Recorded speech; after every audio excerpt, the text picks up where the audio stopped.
நாங்கள் அவதானித்த அவதானங்களை மீண்டும் ஒரு முறை மீட்டி பார்க்கின்ற போது நாங்கள் கூறினோம், சூரியனானது 8 வடிவத்தை ஆக்குகின்றன, அது வைத்தளத்திலே ஆக்குகிறது. அதே போன்று சந்திரனானது எங்களுக்கு வைத்தளத்திலே எக்ஸலத்திலே ஆற்றுகிறது.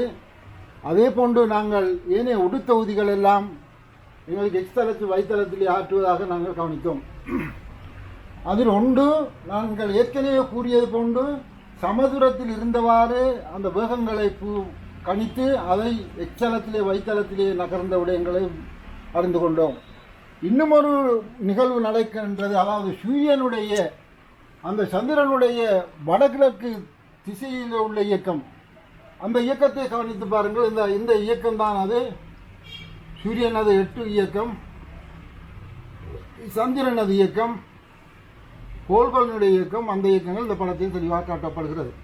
அதிலே இங்கே வந்த 12ஆம் மாதத்திலே நடைபெறுகின்ற நிகழ்ச்சியானது எங்களுக்கு இந்த திசையிலே புவியிலே இருக்கின்ற ஒருவருக்கு அது ஒரு நாள் நிகழ்ச்சியாக நாங்கள் கவனித்தோம். இரவு பகல் இந்த வட்டத்தை ஆற்றும், அது தெற்கு பகுதியில் இவ்வாறான ஒரு நிகழ்ச்சியை ஆற்றும். அதே போன்று இங்கே வடதுருவத்தில் இருக்கின்ற அந்த 7ஆம் மாதம் 8ஆம் மாதத்துக்கான நிகழ்ச்சியின் போது இந்த நிகழ்வை நடத்தும். அதே போன்று 3ஆம் மாதம் 9ஆம் மாதங்களிலே சூரியன் இயக்கம், ஏனைய உடுத்தொழில் இயக்கம் இந்த இயக்கத்தை ஆற்றும். அதாவது இப்போது நாங்கள் விவரிக்கப்பட வேண்டிய விடயம், அந்த வடக்கு தெற்காக சூரியனது இயக்கமும் சந்திரனுடைய அந்த இயக்கமும் ஏன் வடக்கு தெற்காக நகர்கின்றது என்ற விடயத்தை நாங்கள் கவனிப்போம். அந்த விடயத்தை கவனிக்கின்ற போது அதை விவரமாக ஆராய்ந்து பார்த்தால் அந்த மையத்தில் இருக்கின்ற போது புவியானது புவியானது இவ்வாறு ஒரு வட்டத்திலே அந்த ஆற்றுகின்ற போது அது ஒரு வட்ட வடிவமான ஒரு சுழற்சியை ஏற்படுத்துகிறது. அந்த சுழற்சியின் போது ஒவ்வொரு நிலைகளுக்கு வருகின்ற சந்தர்ப்பத்திலே அச்சுகள் மாறுகின்றன, புவியின் அச்சுகள் மாறுகின்றன. அதன் காரணமாக ஆரம்பத்திலே தெற்கு பக்கத்திலே இருந்த சூரியன் படிப்படியாக நகர்ந்து வலப்பக்கமாக, அதாவது வடக்கு திசையாக மாறுகின்ற இந்த நிலை ஏற்படுகிறது. அதை நாங்கள் இன்னும் விவரமாக பார்த்தால் இவ்வாறான நிகழ்ச்சி எங்களுக்கு தென்படும். அதை நாங்கள் உபகரணத்தினூடாக விளங்குவோமாக இருந்தால் இதுதான் அதற்குரிய காரணம் என்பதை நாங்கள் அறியக்கூடியதாக இருக்கிறது. இது நாங்கள் புவியிலே இருந்து நோக்கின்ற போது இந்த புவியானது எங்களுக்கு கவனித்து பாருங்கள், இவ்வாறு இருக்கின்ற புவியில இருக்கின்ற எங்களுக்கு இது கிழக்கு பக்கமாக இந்த புவி இந்த பக்கம் இங்கே இருக்கின்ற சூரியனானது இது என்ன செய்யுது என்றால் இந்த பக்கமாக திரும்புகிறது.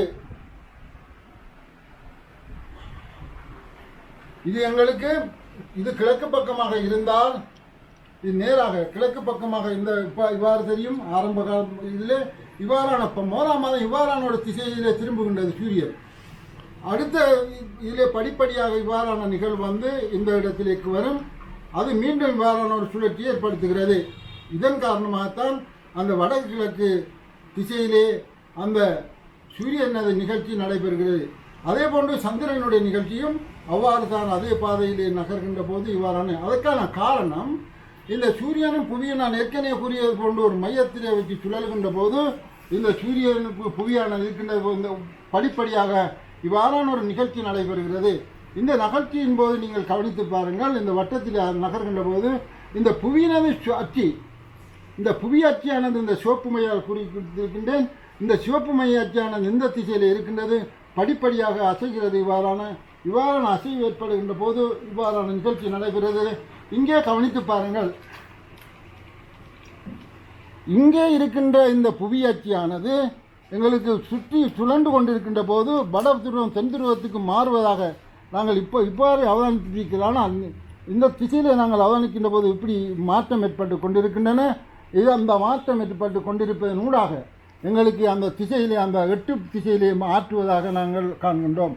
இந்த அச்சு மாறுவதனூடாக இங்கே இவ்வாறான அச்சு இருக்கின்றது, அடுத்த அச்சு இவ்வாறு இருக்கிறது, அடுத்த அச்சு இவ்வாறு இருக்கிறது, அடுத்த அச்சு இவ்வாறு இருக்கிறது, அடுத்த அச்சு இவ்வாறு இருக்கிறது. ஒரு பூரண வட்டத்தை ஆற்றுகின்ற போது அது அந்த 8 வடிவத்தை ஆக்கி எங்களுக்கு அவ்வாறான நிகழ்ச்சிக்கு உட்படுத்தப்படுகின்ற கருத்தை நாங்கள் முன்வைக்கின்றோம்.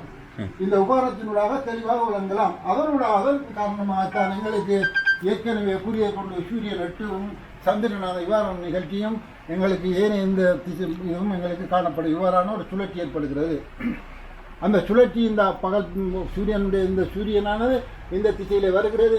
எந்த சூரியனானது அது கொடுக்கின்ற காரணமாக அந்த பகல் மாற்றம் ஏற்பட்டு சூரியன் உதயமாகின்ற அந்த சந்தர்ப்பங்களும் எங்களுக்கு இவ்வாறான நிகழ்ச்சியை தருகின்றது. ஆகவே தான் நாங்கள் அந்த சூரியனானது வடக்கு திசை நகர்வதற்கும் சந்திரனானது வடக்கு தெற்கு திசை நகர்வதற்குமான ஒரு காரணம் எங்களது இந்த புவியானது இவ்வாறான ஒரு நிலையில் இருந்து சுழல்கின்ற போது அது அச்சு மாற்றம் ஏற்படுகின்ற நிலையில் அந்த நிகழ்வின் காரணமாகத்தான் சூரியன் எங்களுக்கு அங்கே வடக்கு பக்கமாகவும் தெற்கு பக்கமாகவும் நகர்கின்றது. உதாரணமாக அது நாங்கள் கூறுவதாக இருந்தால், நாங்கள் அரைவட்டத்தின் போது தலைக்குத்தனாக வருகின்றோம், மேலே இவ்வாறு நிலைக்குத்தாக இருக்கின்றோம். அதன் பிறகு இந்த நிலையிலிருந்து இங்கே புவி வருகின்ற போது எப்படி வருகின்ற போது அவன் ஒரு காலம் மனிதனால் தலைக்குத்தவனாக இருக்க முடியாது. அவன் உணர்வான், தான் நிலைக்குத்தாக இருப்பதாக உணர்வான். அந்த சூரியனானது அந்த மற்ற பக்கம் இடப்பக்கம். அதே மாதிரி 6 மாதத்தின் பின்னர் இவ்வாறான நிகழ்ச்சியை சுற்றி வருகின்ற போது அவர் ஒரு நாள் ஒரு 6ஆம் மாதம் எங்களுக்கு இவ்வாறான தலைகீழாக இருப்பார். தலைகீழாக இருக்கின்ற நிலையிலே அவர் தலைகீழாக நாங்கள் உணர்வதில்லை.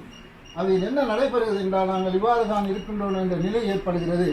அதாவது எங்களுடைய நாங்கள் வடக்கு இங்கால தென் துருவத்தில் இருந்து எங்களுக்கு இவ்வாறான அந்த அரைவட்டத்தின் நகர்ந்து கீழே வருகின்ற போது அவர் தலைக்குத்து நாங்கள் இருக்க முடியாது.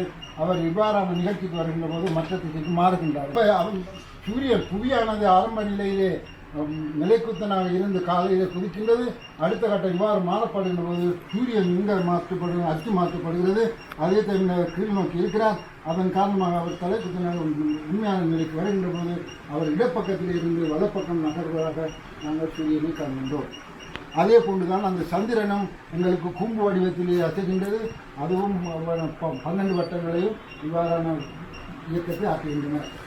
ஆகவே தான் நாங்கள் கூறுகிறோம், எங்களுடைய தரவுகள் எங்களுக்கு அதை தரவுகளினூடாக பெறப்பட்ட பகுப்பாய்வு முறைகள், அந்த பகுப்பாய்வு முறைகளினால் பெறப்பட்ட விடயங்கள், அதை உபகரண பயன்பாட்டினூடாக நாங்கள் வளர்ந்திருக்கின்றோம்.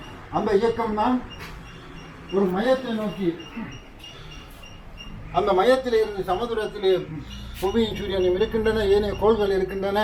அந்த இயக்கத்திலே இவ்வாறான ஒரு சூரிய குடும்பம் நடைபெறுகின்றது. அந்த சூரிய குடும்பத்தின் வட்ட இயக்கம் தான் நான் ஏற்கனவே கூறிய இந்த இயக்கம். இந்த இயக்கம் நடைபெறுவதற்கு என்ற போது தலைக்குத்து நாங்கள் நிகழ முடியாது. அந்த தலைக்குத்து நாங்கள் இருக்க முடியாது. இந்த நிலையிலிருந்து இந்த தென் திசையிலிருந்து வடக்கு திசைக்கு நகர்வதற்கான காரணம் இந்த வட்டத்திலே நகர்வதன் ஊடாக. அதைத்தான் நாங்கள் உபகரணத்திலே அந்த விடயத்தை பார்த்தோம். ஆகவே எங்களது இந்த 2 நிகழ்வுக்கும் காரணமானது எங்களுக்கு ஒரு மையத்திலிருந்து சமுதிரத்திலே படத்தில் காட்டியவாறு இயங்குகிறது. ஆகவே சூரிய மையக் கொள்கை, சூரியனை சுற்றுவதை என்ற விடயத்தை மீண்டும் ஒரு முறை ஆய்வு பிரச்சனைக்கு எடுக்கப்பட்டு அது சரியான முறையில் ஆராயப்பட வேண்டும் என்று நாங்கள் கருதுகிறோம்.